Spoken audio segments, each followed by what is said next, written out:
tapi tandanya dekat dah. Dajjal dekat dah nak keluar. Imam Mahdi pun dekat dah nak muncul. Malah ada pandangan alim ulama yang mengatakan bahawa Al-Imamul Mahdi sudah pun lahir. Cuma A'udzu billahi minasyaitonir rajim. Assalamualaikum warahmatullahi wabarakatuh. Kita sambung lagi kuliah pengajian kitab kita, iaitu kitab Hidayatus Sibyan, kitab Jawi Lama, pada muka surat 3 baris yang kedua daripada bawah. Qala al-muallifu rahimahullahu ta'ala wa nafa'ana wa iyyakum bi ulumihi fid daraini amin ya rabbal alamin.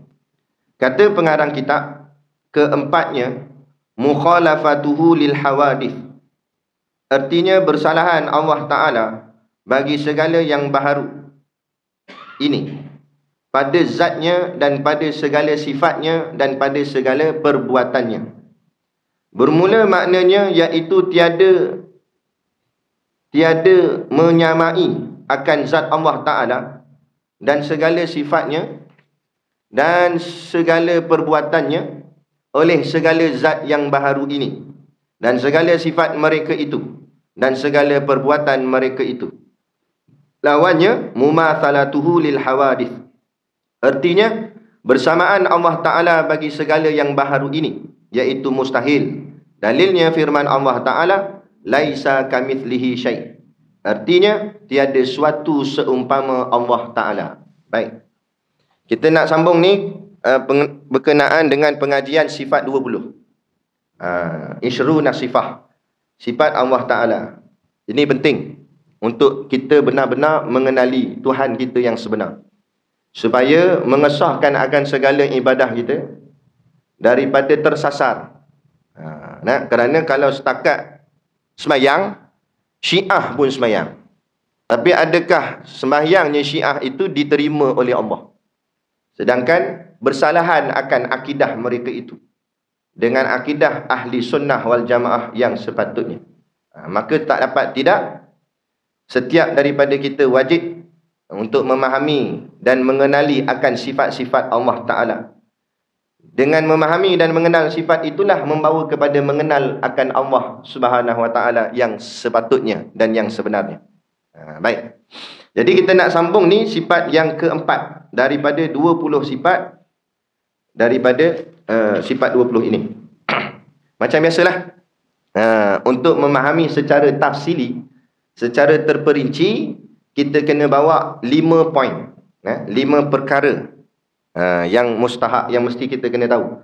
Ada 5 poin ni atau ada 5 perkara ni, maka kita dikira sudah memahami akan sifat-sifat Allah ni dengan jalan tafsil artinya. Maksud jalan tafsil tu artinya dengan jalan terperinci, yakni detail. Barulah dikira sah akan akidah kita. Baru akidah kita tu masuk dalam akidah yang selamat. InsyaAllah kita tidak terpesong. Baik, apa dia 5 perkara tu? Yang pertama kita kena tahu iaitu nama dia. Nama sifat ni. Apakah nama sifat ni? Nama sifat ni iaitu mukhalafatuhu lil hawadith. Ada juga yang tulis mukhalafatuhu ta'ala lil hawadith. Boleh belaka. Makna sama. Itu nama dia. Kemudian poin yang kedua yang kita kena tahu ertinya. Erti ni maksudnya terjemah bahasa. Mukhalafatuhu lil hawadith ni dalam bahasa Arab. Kita bukan orang Arab, kita orang ajam. Maka tak dapat tidak kita kena cari akan ertinya. Maka erti mukhalafatuhu lil hawadith, mukhalafah tu maksudnya bersalahan. Atau bahasa moden kita sekarang ni maknanya bercanggah atau berbeza. Hu tu domain, kata ganti nama bagi nya Allah. Maknanya bersalahan atau bercanggahnya Allah Ta'ala itu lil hawadith.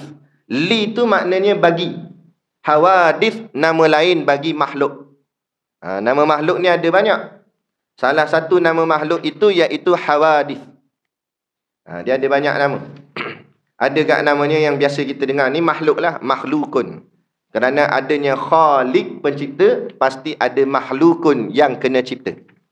Dan ada juga namanya alam. Ni alam. Alam-alam ni makhluk lah, kita ni. Alam. Alam ni dia ambil daripada perkataan alamat. Alamat itu artinya tanda. Maka alam ini menjadi tanda tentang kekuasaannya Allah. Kita tengok alam, kita rasa hebat. Cantik alam. Dan langit tanpa tiang. Kita tengok ciptaan alam ni dicipta Allah. Jadi alam ini menjadi alamat. Kalau alam pun sudah indah, lagi cantik, lagi hebat, menjadi alamat tanda betapa hebatnya Allah Ta'ala itu. Macam kita biasa dengar, kita belajar tentang perihal syurga. Syurga ni cantik, lawa, indah, minta apa saja semua dapat, hebat, macam-macam. Syurga tu hebat dah. Maka yang cipta syurga jauh lebih lagi hebat. Walaupun kita tak jumpa lagi pencipta kita, belum jumpa Allah, tapi melihat tanda-tandanya sudah cukup kita mengkagumi akan kehebatan pencipta kita. Tu tujuan Allah cipta alam. Allah cipta alam ni bukan untuk kita pulun mencari harta benda dunia. Kan? Wa mal hayatud dunya illa mata'ul ghurur, kata Allah. Kan? Kehidupan dunia ni yang kamu kejar, pangkat, jawatan, kemewahan hidup, Allah kata adalah kesenangan bagi orang yang ghurur. Apa ghurur? Orang yang kena tipu. Kena tipu dengan dunia. Apa tak kena tipu ya? Beli kereta mahal-mahal, kelanggangan trailer, jual balik boleh dapat harga asal kita beli. Tu kena bohong. Kena tipu. Ya tak? Duit banyak-banyak, punya kumpul punya banyak, tiba-tiba mata wang jatuh. Apa nilai? Tak ada nilai. Kena tipu. Pulun dunia. Tak kering kaki seluak. Kan? Kelang kabut ke hulu ke hilir, ke hulu ke hilir. Kalut sibuk mana tahu. Gi balik kerja, siap ngak overtime, naik motor. Hujan redah. Ni nak pergi surau, baru setitik dua jatuh atas bumbung. Tik, tik. Oh, tak payah pergi surau lah ni. Hujan. Bahagian surau baru 2 titik hujan, tak payah pergi dah. Tapi kalau pergi Jabat, tak payah kata 2 titik. 2 jam hujan tak berhenti-henti. Redah dengan baju-baju hujan. Redah. Sebab apa? Sebab dunia. Dah tu? Ni tipu tak dengan dia? Ni tipu. Pulun punya pulun, tak ada apa, buat balik. Bahagian dunia je lah. Masuk dalam lubang kubur, masuk sekali duit, harta. Masuk. Itu kata gurur tu, terpedaya. Adapun kalau kita sungguh-sungguh datang ke rumah Allah semayang jemaah, pahala tu walaupun tak nampak, tapi hasilnya lumayan di hari akhirat. Sangat-sangat lumayan. Menyesal tak sudah. Nanti kita balik ke kampung akhirat. Itu panggil alam. Jadi tujuan Allah cipta alam bukan kita nak jadi kasih pada alam. Alam-alam ni alamat, tanda. Dengan melihat alam, jadi ingat kepada Allah. Bapa yang tengok alam jadi ingat pada cinta dunia? Itu balik tu. Itu masalah lah tu. Patutnya tengok alam, lagi ingat Allah. Tengok langit, lagi ingat Allah. Dia ada tanah tepi laut. Contohlah tanah pusaka keluarga, tepi laut. Kat mana tu? Pangkor. Dia tengok tanah tu, dia nampak apa? Chalet. Buat chalet ya, hotel. Berapa? Ui, ni banyak untung ni. Lagi Mak Saleh datang, apa semua datang. Kaya aku jutawan. Ada. Tapi ulama tidak. Tok guru kami, Tok Guru Siddiq Noh, dia orang Pangkor. Ada tanah pusaka lah, orang Pangkor. Dia buat chalet? Tak buat. Dia buat pondok. Sebab apa? Jutawan akhirat. Kan jutawan dunia. Kita jutawan dunia, sibuk kumpul duit dunia. Lepas tu akhirat, muflis, papa kedana. Papa kedana duduk dalam mana? Dalam neraka. Sebab pahala tak ada. Tapi orang yang bijak tu, Nabi kata, Al-Kayyisu mandana nafsahu wa amila lima ba'dal mauti. Orang yang bijak bukan orang ada PhD. Orang yang bijak bukan orang masuk universiti. Nabi tak kata itu. Nabi tak kata Al-Kayyisu man PhD. Nabi kata orang yang bijak ialah orang yang sibuk memikirkan tentang soal hidupnya selepas mati. Kalau aku mati lagi, apa nak bawa? Benda apa yang aku ada nak boleh bawa untuk bahagian selamat di hari sana? Sebab hari sana kekal abadi. Hidup sini tak kekal. Pejam celik, pejam tak celik-celik. Lepas tu jangan pejam sangat, takut tak celik. Kan? Ada sungguh. Sekejap je, sekejap. Ingat tak?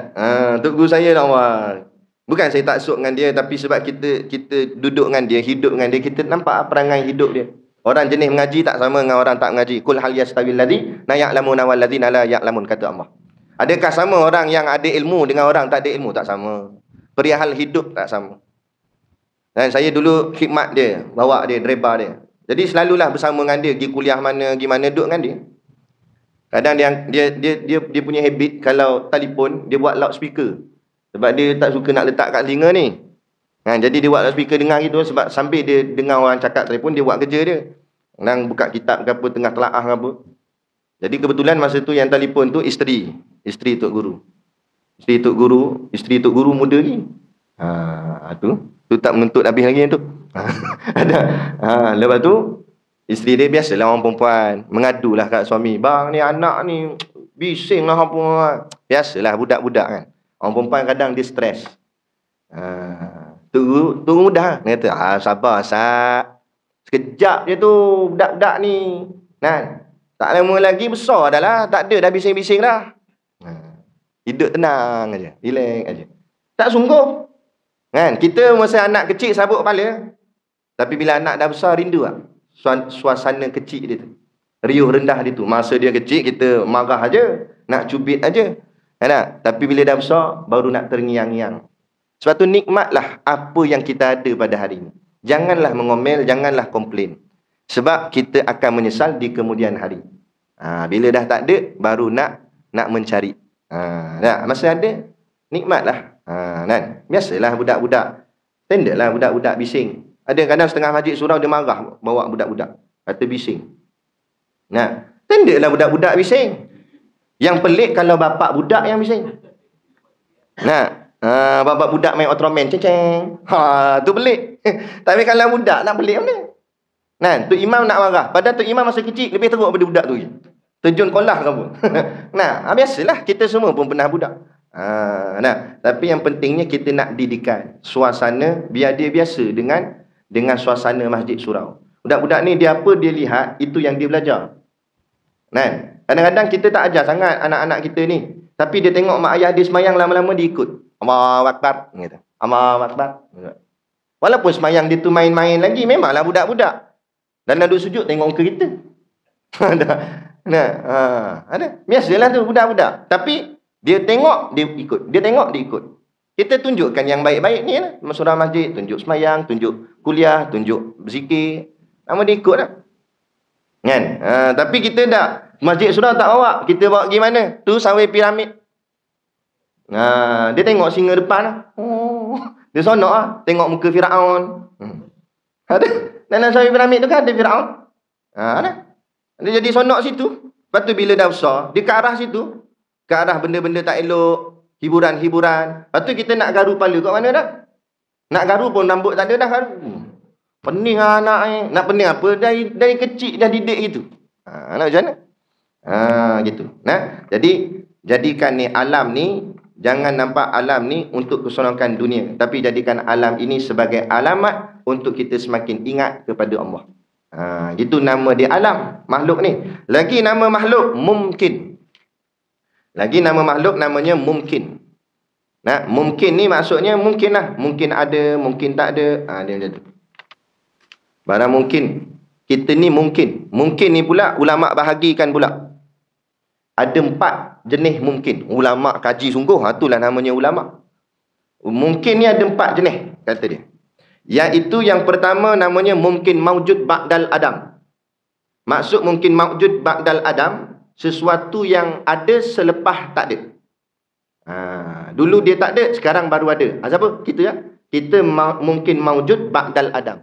Walaupun begitu tetap mungkin. Mungkin ada kita ni. Dulu tak ada, mungkin ada. Bila mungkin ada? Bila Allah nak cipta baru ada. Allah tak cipta kita, tak ada kita. Itu mungkin. Yang kedua kata ulama, mungkin makdum ba'dal wujud. Mungkin tak ada selepas ada. Sekarang ada, lepas ni tak ada. Mati nanti jadilah kita mungkin makdum ba'dal wujud. Sekarang ada, lepas ni tak ada. Lepas ni tak ada tu mungkin itu mana-mana mungkin kita tak tahu. Kullu nafsin dha'iqatul maut. Tiap-tiap yang bernyawa akan merasai mati. Bila mati? Wallahu a'lam. Tak ada. Kan? Jadi duduk dalam kereta, mikir tak? Jumpa kawan lama. Dia banyak berubah lah. Daripada dulu lagu bukan-bukan, sekarang dah mula berjinak-jinak ke masjid surau. Lepas tu bila kami duduk sembang-sembang, timbul satu soalan. Agak-agaklah, kalau Allah bagi peluang kita hidup budak balik, jadi kecil balik, kita nak ke tak nak? Agak-agak. Kalau ni kita dah besar ni, tiba-tiba Allah katalah, contoh takdir kata, benda tak berlaku lah, tapi takdir kata, Allah kata kalau aku jadikan kamu budak balik, nak? Agak-agak kita nak tak? Kalau saya sendiri, saya jawab tak mau. Nak tak mau. Sebab apa? Kalau nak pun, kalau jadi budak balik, lepas tu mati tak apa. Jadi budak, lepas tu mati terus. Sebab bila fikir balik, nak mengharungi hidup dunia ni, Allah, beratnya. Berat. Susah nak jaga pahala, dosa, amal, ibadat, ilmu lagi. Nak mengaji apa semua. Nak jadi budak pun tak berani. Nak ke hadapan jadi tua pun tak berani juga. Allah nak mengharungi hari esok ni, Allah fikir. Tuan-tuan cuba fikir tuan-tuan. Kalau mati esok, macam puas dah. Cukup dah amalan kita. Nak, tak boleh balik dah. Duk habis situ. Tak boleh balik dah. Kalau boleh balik sekejap, malaikat balik sekejap ni. Mayang ya. Main tobat. Mereka kata tukmu. Tak boleh balik dah dia kata. Nak macam ni. Allah. Cuba tuan-tuan duduk sejenak. Dan kosongkan fikiran. Lupakan sekejap hal dunia, hal kerja. Duduk menong tajam-tajam. Menong tajam-tajam. Kita pula tengok rekod kesihatan kita. Semua ada. Go out ada. Cik manis, darah tinggi. Kalau orang yang ada penyakit, lagi diseriau. Kena pula ada kanser. Kan? Menong mikir. Sedar tak sedar, nitih air mata. Itu kita nak. Keinsafan. Yang ni banyak orang, itulah sebenarnya rahmat. Itulah nikmat sebenarnya. Nikmat apa? Nikmat merasai betapa bernilainya hidup yang Allah beri pada kita. Yang kita telah sibukkan dengan benda apa kita tak tahu. Habiskan macam tu saja. Jadi kita fikir, renungkan. Fikir balik, Allahu Akbar. Banyak kali dah kita tengok orang meninggal, duk ziarah orang apa semua. Dia dah tengok orang, satu hari ni orang tengok kita. Oh, meninggal dah dia ni. Kita duk kerah kaku situ. Allahu Akbar. Fikir-fikir, aduh. Rasa macam takut nak menghadapi esok. Tak payah kata tahun depan, esok pun takut dah. Kalau matilah. Saya lagilah, kerja saya ni ke hulu ke hilir. Risiko ada di mana-mana. Duduk dalam kereta tu, rumah nombor 2 kereta tu. Tak silap kereta tu rumah nombor 1. Sebab hidup banyak dalam kereta daripada banyak kat rumah. Jalan sana, kuliah sini. Ni malam ni balik pula. Esok ada kuliah subuh kat Perak. Malamnya pula ke Penang. Bila-bila je trailer nak break, tiba break dia jam ke apa ke. Kadang kita bawa ke mana, slow. Signal siap keluar tangan. Punya berhemahnya. Kita, orang lain belum tentu. Takdir Allah nak buat. Home ke apa ke. Aduh. Pernah kita terfikir benda tu? Kita pergi balik kerja. Pernah kita terfikir? Dia naik motor, pergi pejabat apa semua. Sekali-sekali pop, walaupun jalan tu jalan harian kita, dah tiap-tiap hari, pop sekali Allah nak kena masuk bawah trailer. Tak macam mana? Kan? Pemikiran inilah yang menyebabkan Nabi kata al-kayyisu, kamu jadi orang yang bijak. Inilah orang yang bijak. Maka kamu fikir, kamu gunakan harta kamu bukan untuk bersonok-sonok, malah kamu guna harta kamu untuk jalan Allah. Kamu derma. Maulah jadi elok, maulah jadi baik. Ni dak belanja seolah-olah macam hidup dekat 200 tahun lagi hidup. Membazir sana, membazir sini. Aduh, jaga. Nak. Itu dia. Jadi, itu namanya mungkin makdum ba'dal wujud. Kita tu. Lepas ni, tak ada. Sekarang ada, lepas ni tak ada. Lepas ni tak ada tu bila? Wallahu a'lam. Hanya Allah saja yang tahu. Kalau dia tulis senang macam rock-tag. Kita lupa, tengok cermin. Tengok jap dahi aku tulis apa? 2040. Oh, lambat lagi. 2040, boleh lagi. Enjoy dulu tak apa. Kan? Kalau ada tulis senang. Ni mana ada tulis? Ataupun kalau malaikat maut tu member rapat kita. Yang aku WhatsApp dia nak tanya, bila aku pergi bila? Boleh tak dia boleh jawab? Tak, jadi rapat ke? Tak. Jadi kita tak tahu mati kita bila. Bila tak tahu mati kita bila, setiap saat itulah kematian kita. Bila-bila pun. Balik ni boleh. Bukan doa lah, contoh aja. Kata kalau macam tu tak nak balik. Tak nak balik pun boleh jadi kat mati sini, nak tahu. Tak boleh pergi mana. Tu. Yang ketiga, nama dia mungkin sayujat. Apa tu mungkin sayujat? Benda yang akan berlaku. Benda tu akan berlaku. Nama sayujat. Sa tu makna akan. Yujat tu terjadi. Benda yang akan terjadi. Contoh, hari kiamat. Hari kiamat tak jadi lagi, tapi akan terjadi. Walaupun dia akan terjadi, dia tetap duduk di dalam mungkin. Sebab apa? Sebab dia makhluk. Bila mungkin, boleh jadi ada, boleh jadi tak ada. Sebab itulah berlakunya kiamat itu tak tahu bila. Kan? Sahabat tanya Rasulullah, bila berlaku kiamat? Rasulullah kata, aku tak tahu. Cuma yang diberitahu pada aku ialah berlakunya hari Jumaat. Jumaat yang mana? Wallahu a'lam. Cuma Allah akan bagi tanda-tandanya. Cuma kalau kita tak pedulikan ayat-ayat Allah, pengajian-pengajian agama, takut-takut kita tak sedar, tanda tu datang habis dah.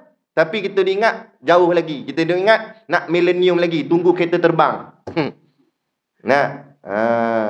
Tahu-tahu kan kereta terbang, bukit terbang, hancur lebur dah, tiup sangkakala dah. Betul, kalau orang jenis tak mengaji ni, silat-silat kan, bila matahari terbit belah barat, dia sempat selfie lagi. Dui, tengok matahari terbit belah barat, power tu power. Itu tanda kiamat dah tu. Dia tak tahu. Silat dengan Dajjal pun dia buat gambar. Tak tahu. Tapi kita jenis orang mengaji ni tak apalah, tak alim pun boleh tahan kira duduk dengar. Orang buat kuliah datang dengar tok-tok guru kita baca hadis, ini tanda. Kadang-kadang bila berlaku, ni kot ni. Tanda dah banyak dah tuan-tuan. Tanda dah banyak. Kiamat tu tak tahulah, mungkinlah lambat lagi. Tapi tandanya dekat dah. Dajjal dekat dah nak keluar. Imam Mahdi pun dekat dah nak muncul. Malah ada pandangan alim ulama yang mengatakan bahawa Al-Imamul Mahdi sudah pun lahir. Cuma belum mengisytiharkan dirinya. Belum lagi dia nak di depan Kaabah nanti dia nak isytihar diri dia. Belum. Tapi ada yang kata dah lahir dah pun. Allahu a'lam. Kalau sungguh bagai dikata, tak lama dah. Tak lama dah. Nak kedudukan kita agak-agak macam mana agak. Ni belum Dajjal, baru anak cucu cicit Dajjal. Biar. Baru anak cucu cicit Dajjal, Bon Odori. Hari ni lah. 16, dia buat 16 kan? Hari ni ke? Hari ni 16 kan? Ya, betul. Lebih sebaik kita di sini. Yang ada sana sudah. Ada. Kata dah, ulama kata tak boleh. Sebab ni melibatkan akidah, melibatkan urusan agama orang lain. Dia nak buat, lantak dia. Kita tak usah terlibat. Lakum dinukum waliyadin. Bagi kamu agama kamu, bagi kami agama kami. Kita cakap atas hak, selangor tak selangor. Kan? Yang betul cakap betul, yang benar cakap benar. Ini soal agama, ini soal akidah. Boleh rosak akidah. Kan? Habis semua benda nak dia permainan ni halus. Saya pesan siap-siap lah ni. Nak ikut-ikut, tak nak ikut sudah lah. Dia orang mainan, dia orang halus. Pertama sekali dia orang bawa seolah-olah kesamarataan agama. Tu mula-mula. Mula dia nak kata semua agama baik. Nampak? Ada tak? Jenis orang cakap macam ni. Ada tak? Saya kata Malaysia, mana-mana dalam dunia dah mula dah muncul benda ni. Statement ni dah mula dimainkan selalu. Kita semua baik, jangan gaduh-gaduh, hidup harmoni. Kita semua agama semua sama. Semua agama baik. Tak ada agama yang bawa kepada kejahatan. Semua agama baik. Malah setiap daripada kita kalau buat baik, kita akan masuk syurga. Dia kata kita. Tak kira siapa pun, dia mutusami acam masuk kat syurga. Mula-mula dia bawa gitu. Kesan dia apa dia? Kesan dia kita akan lihat, kalaulah ini diterapkan, kesan dia anak-anak muda Islam akan mula keluar Islam. Kenapa pula Ustaz? Sebab kalau dia kata semua agama baik, Buat apa ikut Islam? Nah, ikut Kristian pun baik juga, dia kata. Lagi ikut Kristian lagi senang, ikut Islam susah. Itu tak boleh, nak kena sunat. Nah, nak kena puasa pula. Nak kena semayang 5 waktu. Ikut Kristian mudah. Mana ada puasa, lantak aja makan. Kan? Akhirnya jadi pemikiran gitu. Rosak tak rosak akidah? Rosak. Di mana pegangan akidah? Tak ada habis. Lepas tu Nabi pesan, bin nawajis. Kamu hidup di akhir zaman, genggam agama ni dengan gigi gerahammu. Pegang sungguh-sungguh. Biar orang ikut trend macam mana pun. Aku bukan ikut trend. Aku ikut Quran, hadis. Hari ni, zaman hari ni, sikit-sikit ikut trend. Sikit-sikit ikut trend. Gila. Apa orang buat, semua nak buat. Orang joget, kita pun joget. Orang buat begini, kita pun buat begini. Allah, muka tak erti malu. Ada trending dalam TikTok. Dia trending dia apa? Dukung bini. Dukung bini tak salah, bini mu lantakmu nak dukung, nak baling apa, lantaklah. Tapi pergi tayang kat orang tu yang jadi masalah. Pergi buat video pula dukung bini. Kan? Ada tu dukung tak lepas, bini besar lagi pada dia. Nampak? Tegur lek. Lepas tu jadi video tu jadi sonok lah. Orang rating tinggi lah, like, suka, sonok, netizen. Ni yang jadi masalah. Bila tak tahu nak kata lah. Kita cakap, dia marah kita balik. Dah sibuk benda Ustaz. Ini hidup kami, style kami, cara kami lah. Ustaz tak payah nak sibuk lah. Apa kita cakap lah. Sebab nanti Allah akan tanya kita pula, dah kena kamu tegur tak? Orang kita dah cakap. Kan kita tak cakap. Kan? Baik. Yang keempat, mungkin alimallahu ta'ala annahu lam yujad. Yang keempat pula, kata ulama, nama dia mungkin alimallahu annahu lam yujad. Apa maksud dia? Pada ilmu Allah, benda tu tak berlaku. Kita tak tahu berlaku ke tak berlaku, tapi pada ilmu Allah, benda tu takkan berlaku. Contoh, keimanan Abu Jahal. Masa hidupnya Abu Jahal, tak ada siapa tahu, Nabi sendiri pun tak tahu bahawa Abu Jahal akan mati beriman atau mati kafir. Maka dakwah tetap kena jalan. Kena sampaikan juga pada mereka yang kafir kurang waktu tu. Sampaikan juga dakwah. Tapi pada sisi Allah, Allah tahu dah dia ni akan mati kafir. Akhirnya bila saat dia mati, memang sampai ke sudah tak masuk Islam. Maka barulah tahu dia ni mati kafir. Tapi kita baru tahu. Ilmu Allah tahu dah. Sejak dia lahir Allah tahu dah dia mati kafir. Itu maknanya mungkin alim Allah annahu lam yujad, nama dia, kata ulama. Macam zaman kita hari ni lah. Kawan-kawan kita nama Acong Mutusami, kita tak tahu dia mati kafir ke tidak. Kita tak tahu. Jadi tugas kita kena jadikan dia mad'u. Yang mereka kafir yang tidak menentang Islam, itu jadikan medan dakwah kita. Adapun kafir yang menentang Islam, kafir harbi, itu musuh ketat kita. Jangan bersangka baik langsung dengan mereka yang menentang Islam. Adapun kafir yang tidak mempamerkan penentangannya terhadap Islam, maka kita jadikan itu sebagai tempat untuk kita menyampaikan dakwah. Kita dekat-dekatkan dengan dia, ajak dia kepada Islam. Kan? Kadang-kadang ada kawan-kawan yang mungkin kita ni rapat dengan dia, walaupun dia bukan Melayu, dia Hindu ke Buddha ke apa, Cina, India kan. Kita rapat dengan dia, selalu duduk bergurau dengan dia. Kadang-kadang kita gurau kasar pun dia relax. Sekali-sekala cocok sikit. Kan? Nama dia Mutusami, panggil Mutu je. Mutu. Bukan nak katalah, tapi cuba fikir baik-baik. Betul lah, itu you punya Tuhan. Betul ke itu Tuhan? Kan? Dia pun tak ada gerak, diam saja. Bukan jangan salah faham. Saya bukan kata, saya cuma minta you fikir saja. Jangan marahlah. Dia pun ada betul you. Tu ya, saya cakap dengan dia sudah banyak kali, duit bantuan tak masuk ni. Tapi dia senyap juga. Kan? Mana tahu kadang-kadang macam tu. Saya ada kawan-kawan yang macam tu. Kan? Masa zaman saya kerja dulu, ada. Kadang-kadang pergi pejabat 3 line atas dahi. Kadang-kadang 2 line je. Kadang 1 line, kadang langsung tak ada. Saya pun pelik tengok dia. Saya pun tanya, asal hari ni tak ada line langsung atas dahi? Hari ni tak ada semayang. Apa pasal tak ada semayang? Dia kata, itu semua tak ada betulnya, dia kata. Dia kata tak betul. Dia sendiri kata tak betul. Kata, habis tu hari tu you datang ada 3 line. Itu mak saya suruh. Kena ikutlah, jangan derhaka sama mak. Pandai lah dia. Kan? Dia kata mak dia suruh. Dia maknanya, dia pun tak apa-apa nak percaya. Sebab sekarang ni, diorang ni dah banyak yang pergi universiti apa semua. Dia dah mula berkembang otak dia. Dia mula berfikir balik. Betul ke macam ni? Masa tu kita kena masuk jarum-jarum Islam. Kan? Sebab agama yang sebenar, agama Allah, agama Islam. Patut kita kena ada rasa kesian. Kesian mereka ni tak nampak lagi kebenaran. Jalan di jalan agama Allah ni. Inilah sebenarnya yang nak menyelamatkan dia. Kita baik dengan dia, rapatkan dia. Cubalah masuk pelan-pelan. Lama-lama dia berminat, lama-lama dia tanya. Saja tanyalah, apa? Kalau masuk memang kena potong tak? Tapi kita jangan takut-takut kan dia. Oh, kena, mampu hang. Jangan gitu. Memang dia kata, tak maulah. Cakap tak apa, masuk dulu dia kata. Masuk dulu tak apa, pelan-pelan kan.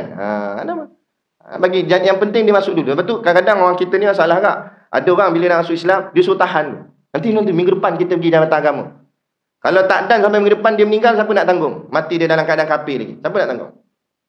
Masukkan dia dulu Islam waktu tu juga. Bila dia berminatnya, ajar dia mengucap asyhadu an la ilaha illallah, asyhadu anna Muhammadar Rasulullah. Lepas tu cakap Melayu lah, aku nak saksi bahawa tiada Tuhan melainkan Allah, dan aku nak saksi bahawa Nabi Muhammad itu Rasulullah. Selesai dah, Islam dah dia. Soal dia lepas Islam tu tak semayang lagi, tak apa, biar itu nanti dulu, tak apa. Yang penting akidah dah betul, dia dah ikut Islam, dia dah mengucap 2 kalimah syahadah. Betul. Walaupun pelat-pelat lagi dah asyhadu Allah. Tak apalah dia memang telur lagi. Kan? Tapi yang penting dia dah mengikut.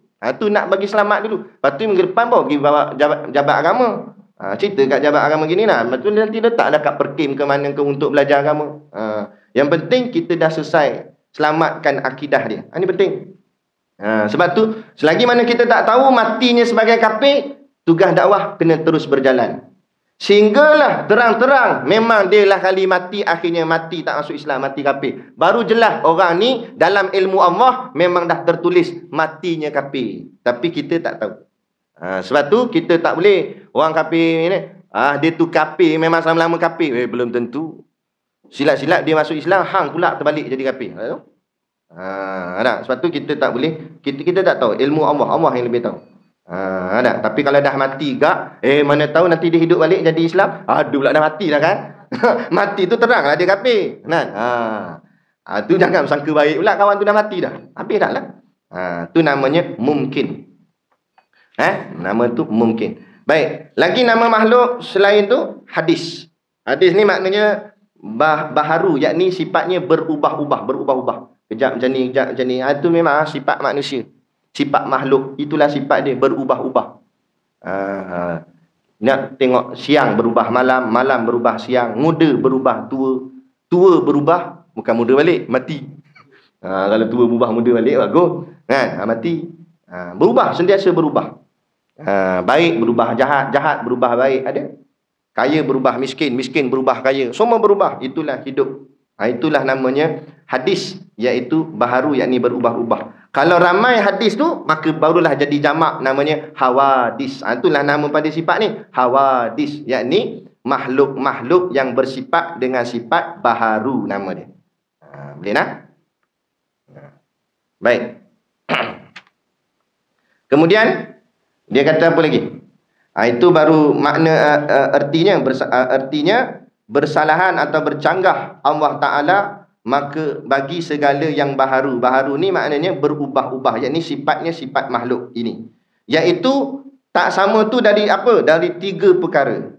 Yang pertama pada zatnya tak sama. Yang kedua pada sifatnya tak sama. Yang ketiga pada perbuatannya pun tidak sama. Baik. Ni. Pada zatnya macam mana? Okey. Allah, zat Allah. Allah tu ada zat. Mula sekali kita kena faham, Allah ada zat. Zat ni apa dia? Zat ni makna diri. Diri setiap sesuatu. Contoh, ini zat botol air. Diri botol air. Ini zat telefon. Diri telefon. Ini zat mic. Diri mic. Ini zat buku. Jadi buku Quran. Zat ni. Kan? Lagi apa? Ini zat jam. Diri jam. Ini zat saya. Diri saya. Ini zat jubah. Diri jubah. Itu zat. Zat tu diri. Jadi Allah tu ada zatnya. Makna Allah ada dirinya. Tapi jangan kita membayangkan diri Allah tu macam mana. Jangan. Sebab Nabi pesan dah, Inna Allah Ta'ala ihtajaba anil ukul. Sesungguhnya Allah Ta'ala itu terhijab daripada sebarang akal. Maknanya kamu tak boleh guna akal nak fikir macam mana rupa Allah, bentuk Allah. Jangan. Fikir juga mereng. Elok-elok boleh tidur Kota Emerald, balik Tanjung Rambutan. Kan? Kena ikat kat belakang gini. Macam ni. Jadi sasau. Jangan. Sebab tu tak usah. Jangan fikir dalam diri Allah bentuknya. Kita cuma kena belajar sifat-sifat Allah. Cukup. Mengenali sifat Allah, membawa kepada mengenal Allah. Rupa Allah, diri Allah, serah. Nanti kalau Allah izin di hari akhirat, Allah izin kita dapat melihat Allah, dapatlah melihat Allah. Macam mana Allah tu? Wallahu a'lam. Kita tak tahu. Tak boleh. Kama ihtajaba anil absari, kata Nabi. Sebagaimana juga tak terjangkau dek pandangan mata. Apa yang kita pernah lihat itu semua bukan Allah. Sebab apa saja yang kita pernah lihat ni, inilah namanya makhluk, inilah namanya alam. Jadi jangan apa yang kita tengok kita membayang-bayangkan Tuhan. Sebab tu dia begini. Manusia ni Allah cipta lahir kat bumi ni, memang Allah letak ada satu namanya default setting, bahasa Inggeris. Bahasa Melayu dia bahasa Arab dia fitrah nama dia. Dalam sifat diri kita ni memang ada fitrah. Sebab tu nak makan tak payah ajar. Betul tak? Budak-budak nak makan dia sendiri pakai tangan ambil makan. Ada tak mana-mana budak makan pakai kaki? Tak ada siapa ajar dia. Itu fitrah. Itulah namanya fitrah. Memang Allah letakkan dah pada diri kita. Fitrah, lelaki suka perempuan, perempuan suka lelaki. Sampai satu masa, perempuan dah mula nak bermakeup-makeup, gincu, nak melawar-lawarkan badan. Kan? Kalau lelaki pula dah mula ada merasa malu bila pandang perempuan. Masa kecil dulu main sekali masak-masak. Buat nasi goreng, pakai pasir, bungkuskan daun. Kan? Awak pondok-pondok. Tapi apalah umur 3-4 tahun. Tapi kalau dah 24 tahun tak jadi. Itu bukan pondok dah tu. Dah main pasir-pasir tak jadi pasir dah tu. Kan? Tu. Jadi Allah buat. Itu mana fitrah. Bila dah jumpa dah rasa malu. Itulah namanya fitrah. Benda tak payah ajar. Sebab itu kan, Islam tak setuju buat satu subjek nama dia apa? Subjek pelajaran seks. Ni ada ni. Ikut barat kapil anak tua. Itu tak payah ajar. Itu fitrah. Betul tak? No, asli duduk dalam hutan. Dia pernah pergi sekolah ke? Tapi tengok anak sampai 18 orang. Betul. Ada? Siapa ajar dia? Boleh dapat anak? Itu fitrah. Itu Allah dah letak siap dah. Kan? Betul tak? Lepas tu kita ni jadi duk rasa macam lebih pandai pada Tuhan. Sampai nak lawan apa yang Tuhan dah tetap. Ni perangai manusia. Jadi fitrah manusia ni bila lahir ke bumi ni, Allah buat dalam hati dia percaya adanya Tuhan. Semua percaya gitu. Siapa-siapa pun, baik kafir sekalipun, dia percaya Tuhan tu ada. Dalam kitab Usul Dakwah karangan Dr. Abdul Karim Zaidan, dalam satu peristiwa dalam perang dunia, dia cerita ada satu jet pejuang ni, dia orang Rusia. Orang Rusia ni ada setengah mereka tu golongan ateis, tak percaya Tuhan. Dia kata tak ada Tuhan. Dia kata, tapi bila kapal terbang dia kena tembak, sayap dia pecah, dia masa nak jatuh terkeluar pada mulut dia, oh my God, dia kata. Bermakna hati dia tetap percaya adanya Tuhan. Bila susah akan terus muncul pada mulut, oh my God, dia akan ingat juga ada Tuhan. Ada suatu kuasa yang lebih besar yang boleh selamatkan dia. Memang semua itu fitrah manusia. Maka bila fitrah manusia ni memegang bahawa dirinya ni ada Tuhan yang jaga dia, maka mulalah pemikiran tu macam-macam. Mereka-reka siapa Tuhan tu. Maka untuk selamat, Allah utus Nabi dan Rasul. Tuhan yang kamu rasa dalam hati kamu bertuhan itu, itulah namanya Allah. Dan Allah ini, ajarlah akidah, jangan kamu bayang apa semua. Barulah selamat. Tapi mana yang tak selamat ni, mula dia bayang. Itu yang jadi kepala gajah. Ada. Banyak tangan. Kita tanya dia, awak banyak tangan? Ui, Tuhan banyak kerja, dia kata. Orang pula banyak kerja pula. Kalau tangan dia dah buat semua kerja lah, dia orang minta lagi, macam mana nak buat? Ni sebab apa? Sebab apa dia reka-reka itu? Sebab dalam hati dia ada keyakinan ada Tuhan. Cuma Tuhan tu dia membayang-bayangkan lah. Itu yang bayang rupa begini-begini, dia campur binatang ni sikit, ambil sikit, ni ambil sikit. Sebab dia membayang-bayangkan. Sebab tu kita dalam Islam dilarang kita membayang-bayangkan rupa Tuhan. Kerana takut-takut menjadi satu bentuk sembahan-sembahan. Macam orang apa nama berhala dan sebagainya ni. Yang sembah berhala. Jaga-jaga. Jadi itu memang Allah cipta siap dah. Ada keinginan. Sebab tu ada orang yang cerdik sikit, dia mencari. Macam kenal tak Ustaz Shah Shan Mugam. Dia asal Hindu. Dia cerita pengalaman hidup dia. Dia mencari kebenaran ni. Mencari agama mana yang benar. Habis macam-macam agama dia masuk. Kristian dia pernah masuk. Tapi dia kata bukan. Ni tak benar. Dia cari dia. Sampailah dia jumpa Islam. Dia yakin Islam agama yang benar. Sampai hari ni jadi ustaz dia. Ustaz Shah Shan Mugam. Kita daripada kecil Islam, start lagi pun belum lagi. Tapi tak apalah. Yang penting kita jaga agama kita. Jangan sampai rosak. Baik. Itu dia. Jadi jangan, yang pertama kita pegang Tuhan itu ada zat, tapi jangan kita bayang-bayangkan zatnya seperti zatnya makhluk. Yang kita tengok ni semua zat makhluk. Maka ulama untuk kita nak menafikan zat Allah sama dengan zat makhluk, kita kena kenal zat makhluk. Itu yang keluar kalam man arafa nafsahu faqad arafa rabbahu. Siapa yang kenal diri dia, barulah dia kenal Tuhan dia. Maksud kenal diri tu, kita dah kenal diri kita macam mana, jangan menyamakan Tuhan dengan kita, dengan makhluk. Barulah kita dikira kenal Allah Ta'ala itu. Jadi kenal diri. Makhluk ini kata ulama dipanggil dia sebagai jirim. Makhluk ni dirinya dipanggil sebagai jirim. Apa makna jirim? Sesuatu yang mengambil ruang atau mengambil lapang. Kita ni mengambil ruang ni, surau kita ni ada ruang. Kan? Kita seorang masuk dah mengambil sikit ruang. Seorang lagi masuk dah mengambil lagi ruang. Katalah surau ni muat berapa orang? Katalah 1000 orang contoh. Bila 1000 orang masuk, ruang tu sudah penuh. Sebab apa? Sebab setiap daripada kita mengambil ruang. Itulah panggil jirim. Allah bukan jirim. Bila Allah bukan jirim, tidak ada istilah Allah itu mengambil ruang. Tak ada. Lepas tu orang buat persoalan, Allah ni dalam alam ke luar alam? Dia buat tanya gitu. Jadi nak jawab macam mana? Dalam pun tidak, luar pun tidak. Sebab Allah tak berkait dengan ruang. Alam masih lagi ruang. Allah tak ada kait. Sebab Allah bukan jirim. Jirim dia mengambil ruang, mengambil lapang. Di sini kita tolak pahaman Wahabi. Mengatakan bahawa Tuhan di langit. Kalau Tuhan di langit, bermakna langit ni satu ruang. Bermakna Tuhan mengambil ruang di langit tu. Duduk di situ. Itu kita tolak, mana boleh. Kalau Tuhan mengambil ruang, makna Tuhan itu makhluk. Sebab makhluk itu yang bersifat dengan jirim, mengambil ruang. Itu kita tolak. Lepas tu kita kena kemas akidah kita. Jangan mudah terpedaya. Itu. Sebab tu setiap soalan bila nak ditanya, kena kembali kepada bidang ilmunya atau pada ulama'nya. Jadi bila kita jumpa Ar-Rahmanu ala asyistawa, dari segi terjemahan memanglah Ar-Rahman ala atas arsy arash istawa duduk. Itu terjemahan baru. Terjemahan ni dari segi bahasa. Tapi boleh ke Quran itu dipaham dengan semata-mata faham bahasa Arab saja? Tak. Kalau Quran boleh dipaham semata-mata dengan bahasa Arab, kenapa orang Arab tak faham-faham juga ayat Quran? Padahal itu bahasa dia dah. Jadi bukan semata-mata dengan bahasa. Dia kena faham dengan manhaj ilmunya. Bila berkait dengan mengatakan Tuhan duduk di atas arah ini dalam persoalan kepercayaan dan keyakinan tentang diri Tuhan atau sifat Tuhan, maka kena kembalikan pada siapa? Ulama tauhid. Rujuk ulama tauhid. Ulama tauhid kata tolak, menafikan, kerana itu sudah menyerupai makhluk. Tuhan bukan makhluk. Maka jelaslah.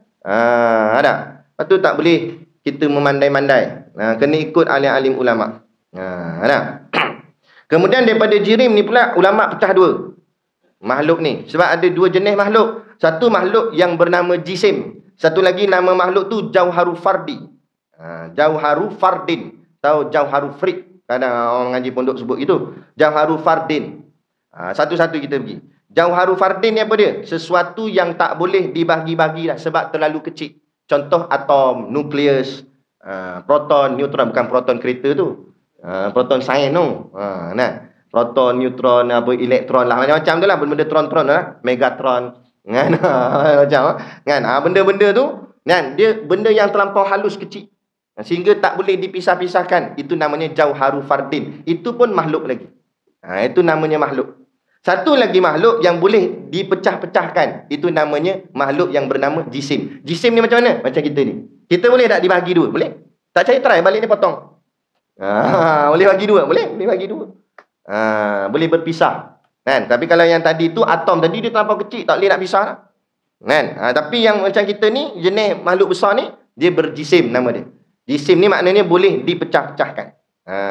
Kemudian jisim ni pula terbahagi dua pula. Ulama' bahagi lagi. Kupah dalam ulama'. Satu namanya jisim latif. Satu lagi namanya jisim kathif. Jisim kathif, jisim yang kasar. Seperti yang benda boleh dilihat dengan mata kepala gini. Contoh yang kita boleh nampak ni. Mata kepala kita, tangan apa semua ni nampak ni. Ini dipanggil jisim kathif. Benda yang jelas nampak. Ada satu lagi namanya jisim latif. Jisim latif ni makhluk halus. Dia makhluk tapi kita tak nampak dia. Dia ada, roh kita ada, jin ada, malaikat ada, tapi dia termasuk dalam jisim latif. Nah, dia terlampau halus sampai kita tak nampak dia. Dia ada keliling kita ni. Ada. Malaikat ada. Kan? Tu malaikat maut pun ada. Ada. Sungguh kat belakang, jangan tengok belakang. Ada. Sungguh. Sebab dalam satu riwayat kata malaikat maut jenguk kita 70 kali sehari. Sehari tu 70 kali dia tengok itu. Tadi kita mula-mula start kuliah tadi pukul 8 tak? Pukul 8 tadi dia tengok. Oh, kata tegak lagi dia kata. Nah, 8.30 tengok, makin sengit gitu. Dia tengok kita tu, jaga. Dia berhati dia tengok. Dia tengok senarai, oh jauh lagi, tak apalah. Kan? Dia ada, kita nampak lah.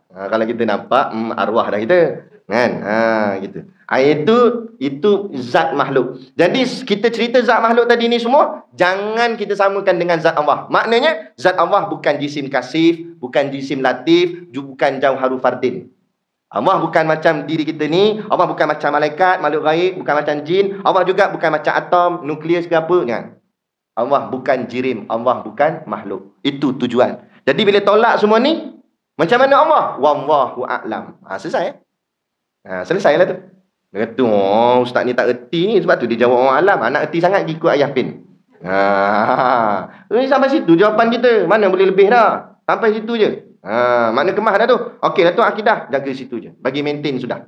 Okey. Yang kedua, mukhalafah. Yang ni bersalahan Allah Ta'ala dengan makhluk ini, kita bersalahkan dia dengan sifat pula.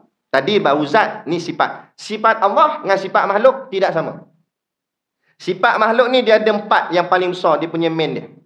Yang pertama aina, yang kedua kaifa, yang ketiga mata, yang keempat kam. Allah tolak keempat-empat ni. Yang pertama aina, apa makna aina? Di mana? Yang ni maksudnya tempat. Allah tak berkait dengan tempat. Kalau Allah berkait dengan tempat, bermakna Allah memerlukan tempat. Lepas tu ada seorang sahabat saya, dia rot seorang syekh yang dia sebut syekh lah, tapi Wahabi punya syekh. Syekh dia kata Allah duduk di langit. Allah fi arash. Dia kata duduk di langit. Lepas tu dia tanya balik, ya syekh, langit siapa jadi? Langit siapa buat? Dia kata langit Allah buat. Habis sebelum Allah cipta langit, Allah kat mana? Syekh tu pun bela-bela.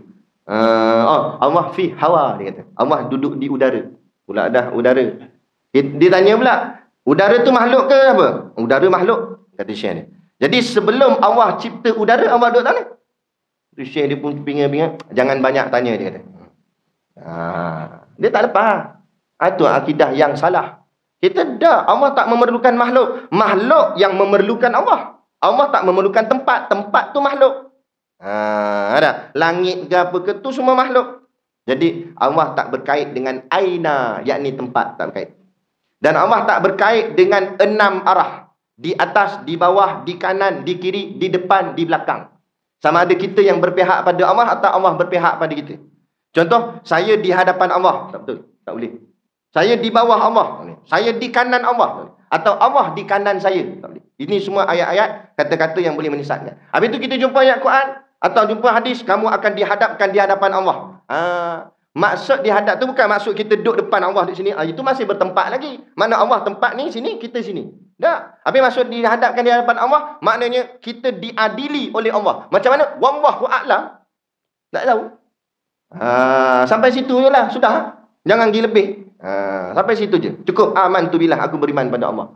Dah apa salah? Ustaz kena cakap Allah duduk depan. Kalau kita cakap Allah duduk depan kita, bermakna Allah bertempat. Bila Allah bertempat, jadi Allah memerlukan tempat lah. Betul tak boleh. Lepas tu istilah satu lagi dia kata Allah di mana-mana. Pun tak boleh tak? Sebab bila di mana-mana, mana-mana tu masih lagi tempat. Yang betulnya akidah Ahlussunnah wal Jamaah, Allah wujud bila makan. Bukan makan ni, tengok makan nasi. Maknanya Allah ada tanpa tempat. Jangan bicara langsung soal tempat. Tapi kita yakin Allah tu ada.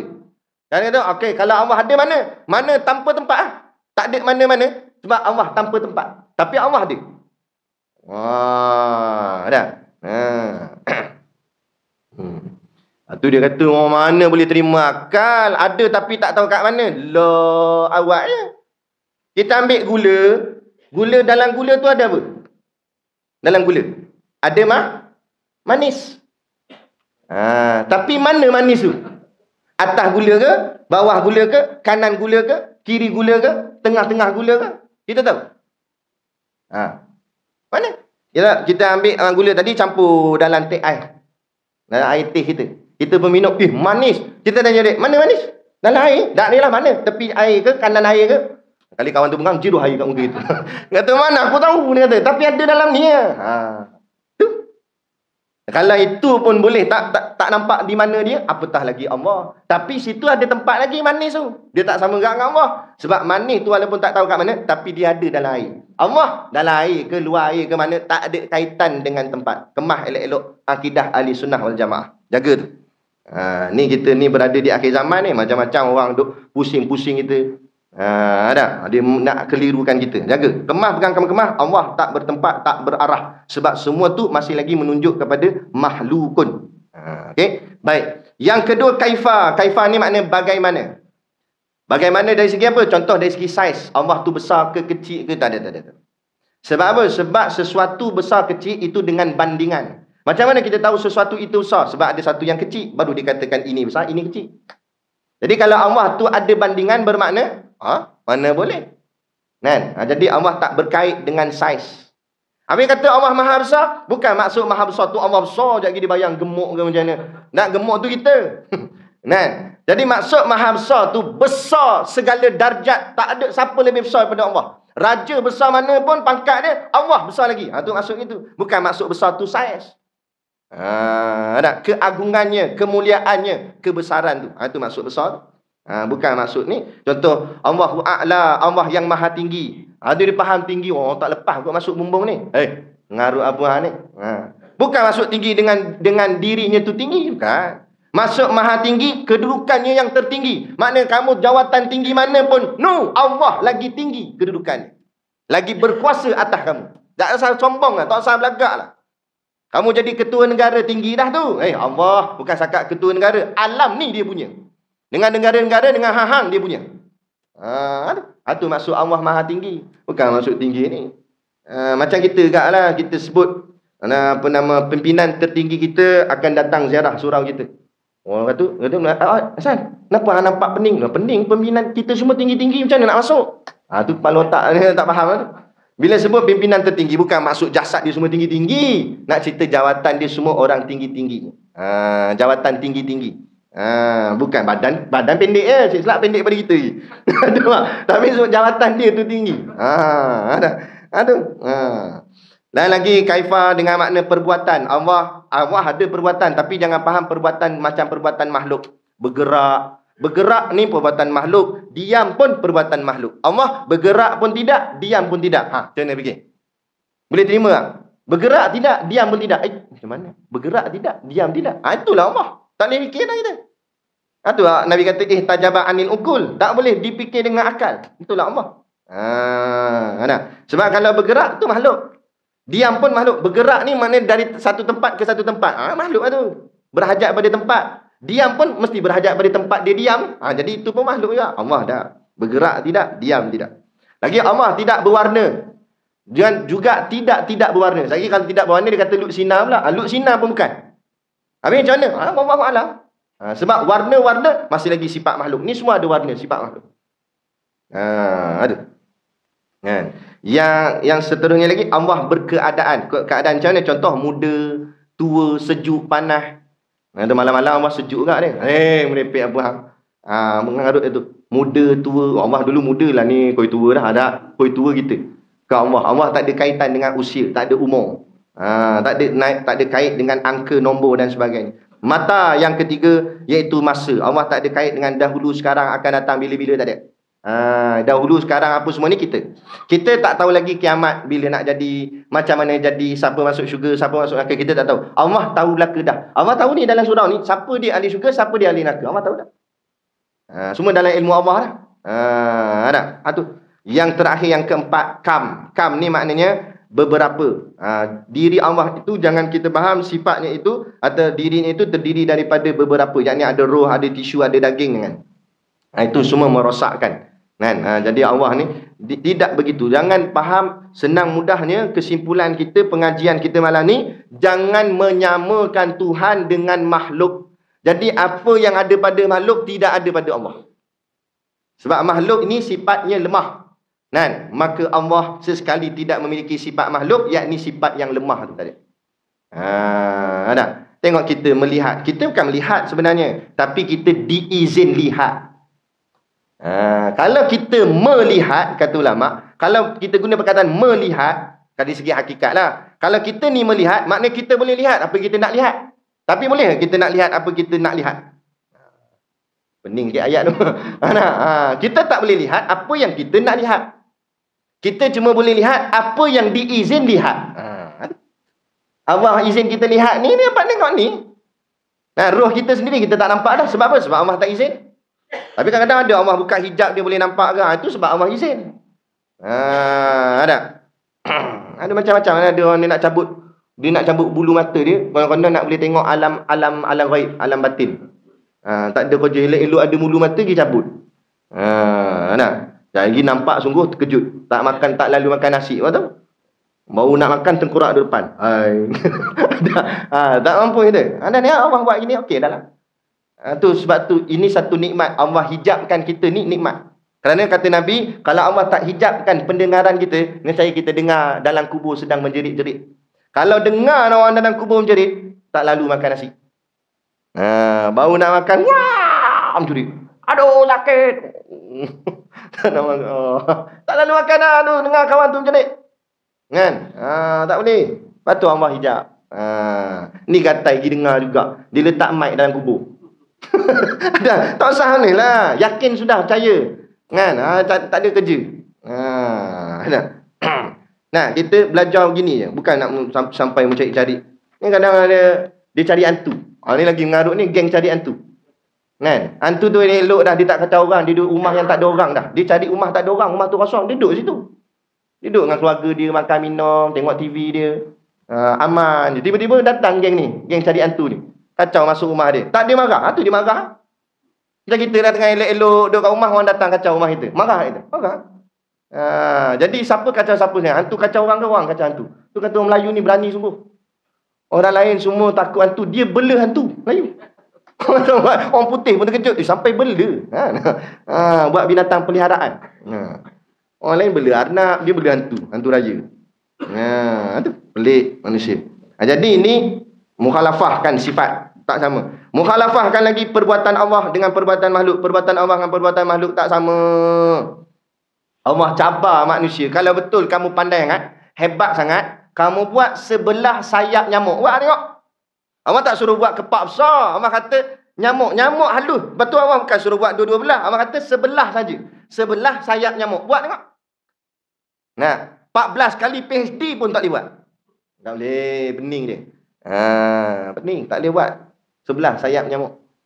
Lukis boleh lah, lukis. Nak sebiji macam sayap nyamuk tu sungguh. Kan? Tak boleh buat. Mana boleh buat. Sehelai rumput tak boleh buat. Buat rumput kapet. Tu rumput kapet. Ni rumput hidup boleh besar. Boleh menjalar. Boleh? Tak boleh. Sebab tu dia tulis kilang beras. Dia buat beras ya? Tak. Dia cuma packing beras. Walau nama kilang beras, dia bukan buat beras. Mana boleh buat beras? Allah yang buat tu. Tu durian. Allah yang buat durian. Kan? Patut syukurlah. Patut kongsi-kongsi lah. Kalau nak jual pun jangan melampau-lampau. Ni harga melampau-lampau. Kan? Padahal nikmat tu Allah bagi free-free je. Dup jatuh. Kalau Allah minta bayar macam, Allah kata boleh aku bagi buah pokok tu. Tapi kalau aku bagi 5 biji, 5 tahun aku cabut. Aku tarik nyawa 5 tahun. Potong 5 tahun umur. Boleh? Kalau Allah buat macam tu macam mana? Tak payah buah, tak apa. Allah bagi nikmat, kongsilah. Kan? Kalau nak bagian niaga pun, janganlah melampau-lampau. Ni jadi manusia rakus, tamak. Padahal nikmat Allah bagi kat dia free-free. Wa in ta'udu nikmatallahi la tusuha. Kalau kamu kira nikmat Allah bagi kat kamu, la tusuha, tak dapat kira. Punya banyak. Kan? Tapi sombong manusia. Sebab tu kita ni hidup melarat jadi susah. Semua barang, harga barang naik mana. Siapa yang buat susah? Allah buat susah ke kita sama kita buat susah? Kalau dulu masa PKP dulu, dia kata kita jaga kita lah. Istilah baru ni, kita susahkan kita. Kita ni yang buat naik harga, buat ni, buat tu, buat ni, bagi susah gitu gini. Sama-sama kita sebab rakus, tamak, sombong. Tamak dengan pada nikmat Allah bagi semua percuma. Sampai kat dia, berkira-kira. Cuba kalau kita hidup sama-sama menghargai nikmat Allah, tak ada sifat sombong, tak ada sifat tamak, semua sifat tawaduk, zuhud, hargai nikmat Allah, insya-Allah hidup harmoni. Jadi jangan salahkan siapa-siapa, jangan salahkan Tuhan. Diri kita masing-masing lah. Yang sebab tu Allah kata, yang merosakkan bumi ni tangan kamu sendiri. Kitalah yang merosakkan dia. Ada, bukan benda lain. Gitu. Jadi itulah maknanya. Dan di situ dari segi makna mukhalafatul lil hawadis bermakna kita orang cakap apa, mencanggahkan segala sifat yang ada pada makhluk tidak sama pada Allah dari segi zatnya, sifatnya dan juga perbuatannya. Kemudian lawan dia mumathalatuhu lil hawadis, mustahil. Ni dikatakan Allah sama dengan makhluk, zatnya sama, sifatnya sama, perbuatannya sama, itu kita tolak. Ini mustahil, tak boleh diterima akal. Zat Allah dengan zat makhluk sama, sifat Allah dengan sifat makhluk sama, perbuatan Allah dengan perbuatan makhluk sama, tak boleh terima akal. Kita tolak, kita kata ini mustahil. Selesai. Kemudian yang terakhir, bawa dalil. Poin yang kelima, dalil sifat. Maka di sini kata ulama, firman Allah Ta'ala, laisa kamislihi syai'. Inilah dalil dia, bahawa artinya tiada sesuatu seumpama Allah Ta'ala. Allah tak sama dengan tiap-tiap sesuatu. Laisa kamislihi. Banyak lagi lah dalil yang ada. Antara yang famous kita selalu baca ayat dia, walam yakullahu kufuwan ahad, suratul Ikhlas. Allah tidak serupa dengan sesuatu apapun, tidak sekufu, tidak sama dengan sesuatu apapun. Lepas tu Wahabi dia kata Tuhan di langit, dia hanya pakai satu ayat dia. Itu ayat dia jumpa pakai terus, Ar-Rahmanu 'ala istawa. Habis ayat lain banyak lagi nak buat mana? Laisa kamitslihi syai' walam yakullahu kufuwan ahad. Suatu ulama ni dia cerdik. Dia bukan ambil satu ayat terus keluar hukum. Ambil habis semua ayat-ayat ni, bahas, baru keluar satu hukum. Baru betul cara dia. Ini jumpa satu ayat terus nak keluar hukum, tak kena. Habis ayat lain nak hantar mana? Waktu tu ulama bincang, ayat ni kata gini, ayat ni kata gini, cari titik persamaan dia kat mana, hudai bahas. Itu kerja alim ulama. Jadi kita berhenti tangguh setakat ni, dan kita akan sambung kelimanya, qiyamuhu binafsihi. Sifat yang kelima pula. Boleh tak? Cukup sekadar tu. Wabillahi taufiq wal hidayah. Wassalamualaikum warahmatullahi wabarakatuh.